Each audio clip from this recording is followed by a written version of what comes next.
ზუგდიდში ცენტრალურ მოედანზე ზუგდიდის განვითარების ცენტრის მოსწავლეებმა და მოხალისე მასწავლებლებმა ასერიელი ქრისტიანების მიმართ მხარდასაჭერი აქცია გამართეს. აქციის მონაწილეების აზრით დაუყოვნებლივ უნდა შეწყდეს მართლმადიდებელი ქრისტიანების მიმართ ძალადობა. ამასთან ისინი მოუწოდებენ მთავრობას, რომ გადადგან ქმედითი ნაბიჯები.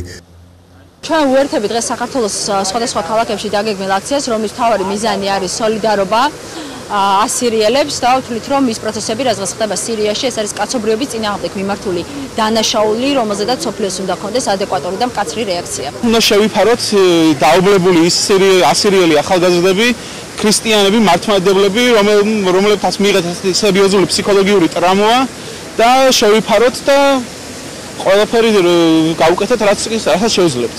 ISIS-ისა და სხვა ტერორისტული დაჯგუფებები თავად იღებენ კადრებს, აფორმებენ მუსიკალურად და წარმოუდგენელ სისასტიკეს ასაჯაროებენ.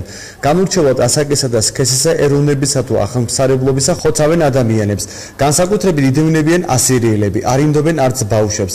ბავშვები დახმარებას ითხოვენ, რამდენიმე ვიდეოში ქრისტიანებს სარწმუნოების შესვლას თხოვენ, უარი შემთხვევაში დაუნდობლად კლავენ.